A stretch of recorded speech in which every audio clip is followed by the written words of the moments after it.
Doctor P K Praveen Babu, Ayurveda ಮತ್ತು ನಾಭಿ ಚಿಕಿತ್ಸಾ ತಜ್ಞರು, ಉತ್ತಮ್ ಬಡಾವಣೆ, ಚಿತ್ರದುರ್ಗ ರೋಡ್, ದಾವಣಗೆರೆ. ನಮ್ಮ ಸಂಪೂರ್ಣ ವಿಳಾಸ ಇದೇ ವಿಡಿಯೋನ ಡಿಸ್ಕ್ರಿಪ್ಷನ್ ಬಾಕ್ಸಲ್ಲಿ ಲಭ್ಯ.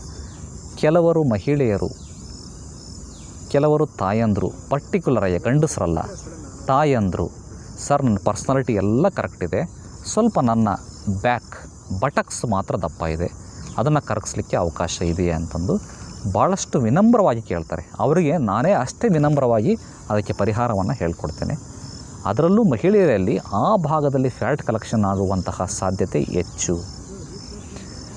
ಅದರಲ್ಲೂ ಕೂಡ ಸೆಡೆಂಟ್ರಿ ಲೈಫ್ ಸ್ಟೈಲ್ ಲೀಡ್ ಮಾಡೋಂಥವರು, ಕೂತು ಕೆಲಸ ಮಾಡುವಂಥವರು, ಸಾಫ್ಟ್ವೇರ್ ಇಂಜಿನಿಯರ್ಸ್, ಬ್ಯಾಂಕರ್ಸ್ ಅಥವಾ ಗೃಹಿಣಿಯರೇ ಆಗಿರ್ಬೋದು, ಕೂತು ಭಾಳ ಹೊತ್ತು ಕಸೂತಿ ಕೆಲಸ ಈ ಥರದ ಕೆಲಸಗಳನ್ನು ಮಾಡೋಂಥವರು, ಕಾಲಿಗೆ ವಾಕ್ ಮಾಡದೇ ಇರೋ ಹಾಗೇ ಕೆಲಸಗಳನ್ನು ಮಾಡೋಂಥವರಿಗೆ ಬಟಕ್ಸ್ ಭಾಗದಲ್ಲಿ, ನಿತಂಬಗಳಲ್ಲಿ ಫ್ಯಾಟ್ ಕಲೆಕ್ಷನ್ ಆಗುವಂತಹ ಸಾಧ್ಯತೆ ಜಾಸ್ತಿ.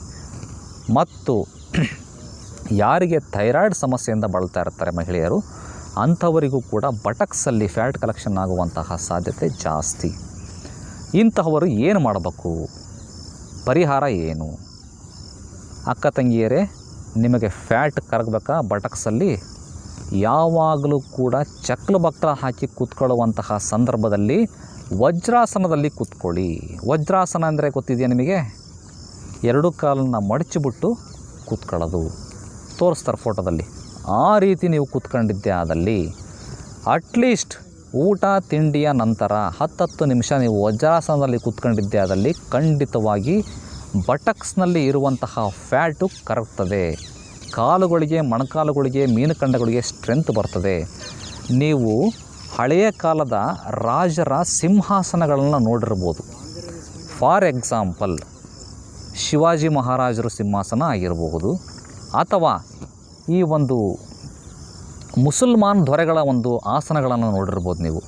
ಎಷ್ಟೊಂದು ಜನ ಸುಲ್ತಾನ್ಗಳರು ಅವರೆಲ್ಲ ಆಗಿ ಹೋದರು. ಇವರ ಸಿಂಹಾಸನಗಳು ಹೆಂಗಿದೆ ಅಂತಂದರೆ, ಕೆಳಗಡೆ ಕಾಲನ್ನ ಬಿಟ್ಟು ಕೂತ್ಕೊಳ್ಳೋದಕ್ಕಿಂತನೂ ಮೊಣಕಾಲನ್ನು ಮಡಚಿ ಕೂತ್ಕೊಳ್ಳೋ ರೀತಿ ಸಿಂಹಾಸನ ಇರ್ತಿತ್ತು. ಪಕ್ಕದಲ್ಲಿ ದಿಂಬುಗಳು ಮೊಣಕಾಲನ್ನು ಮರ್ಚಿಬಿಟ್ಟು ಕೂತ್ಕೊಳ್ತಾಯಿದ್ರು. ಈವನ್ ವಿಜಯನಗರ ಸಾಮ್ರಾಜ್ಯದಲ್ಲೂ ಕೂಡ ಹಾಗೆ ಇದೆ.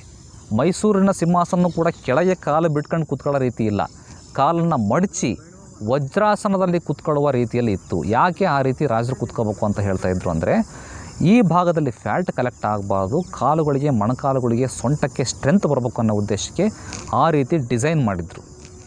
ಆ ರೀತಿ ಕೂತ್ಕೊಳ್ಳೋದ್ರಿಂದ ನಿತಂಬದಲ್ಲಿ ಕಲೆಕ್ಟ್ ಆಗುವಂತಹ ಫ್ಯಾಟು ಕರಗ್ತದೆ, ಕಲೆಕ್ಟ್ ಮತ್ತೆ ಆಗೋದಿಲ್ಲ. ಈ ಥರದ ಆಸನವನ್ನು ನೀವು ರೂಢಿಸ್ಕೊಂಡಿದ್ದೆ ಆದಲ್ಲಿ ನಿಮ್ಮ ಆಕೃತಿ, ಶೇಪು, ಸಹಜ ರೂಪಕ್ಕೆ ನಿತಂಬದಲ್ಲಿರುವಂತಹ ಫ್ಯಾಟು ಕರಗಿ ಬರುವಂತಹ ಸಾಧ್ಯತೆ ಹೆಚ್ಚು. ಜೊತೆಗೆ ಕೊಬ್ಬಿನ ಅಂಶ ಹೆಚ್ಚಿರುವಂಥ ಆಹಾರ, ಅದರಲ್ಲೂ ಕೂಡ ನಾನ್ ವೆಜ್, ಮಾಂಸಾಹಾರವನ್ನು ತ್ಯಜಿಸುವುದು ಬಹಳ ಸೂಕ್ತ. ಗೊತ್ತಾಯಿತು ವೀಕ್ಷಕರೇ? ಸಿಂಪಲ್ ಅಲ್ವಾ? ನೀವು ಯಾವ ಉಪವಾಸ ಮಾಡಬೇಕಾಗಿಲ್ಲ, ಏನು ಮಾಡಬೇಕಾಗಿಲ್ಲ. ನೀವು ಹೆಂಗೆ ಕುತ್ಕೊಂತೀರಾ, ಹೆಂಗೆ ನಿಂತ್ಕೊಂತೀರಾ, ಹೆಂಗೆ ಮಲ್ಕೊಂತೀರಾ ಅನ್ನೋದ್ರ ಮೇಲೆ ನಿಮ್ಮ ದೇಹದ ಆಕಾರ, ಆಕೃತಿ ಮಾರ್ಪಾಡಾಗ್ತದೆ ವೀಕ್ಷಕರೇ. ಸೊ ಇದನ್ನು ಒಂದಿನ ಮಾಡಿಬಿಟ್ಟು ನಾಳೆನೇ ಆಗಲಿಲ್ಲ ಅಂತ ಅಂದ್ಕೋಬೇಡಿ. ಇದನ್ನು ಸತತವಾಗಿ 3 ತಿಂಗಳು ಮಾಡಬೇಕು. ಮಾಡಿದ್ದೇ ಆದಲ್ಲಿ ಆ ಒಂದು ಪರ್ಟಿಕ್ಯುಲರ್ ಮಸಲ್ಸ್ಗೆ, ಪರ್ಟಿಕ್ಯುಲರ್ ಅಂಗ ಪ್ರತ್ಯಂಗಕ್ಕೆ, ಲಿಗಮೆಂಟ್ಸಿಗೆ ಸ್ಟ್ರೆಂತ್ ಸಿಕ್ಬಿಟ್ಟು ಅಲ್ಲಿ ಫ್ಯಾಟ್ ಕರಗಿಬಿಟ್ಟು ನಿಮ್ಮ ಆಕಾರ, ಆಕೃತಿ ಬದಲಾವಣೆ ಆಗುವಂತಹ ಸಾಧ್ಯತೆ. ಮುಂದಿನ ಸಂಚಿಕೆಯಲ್ಲಿ ಮತ್ತೆ ಭೇಟಿಯಾಗೋಣ. ಧನ್ಯವಾದಗಳು ವೀಕ್ಷಕರೇ.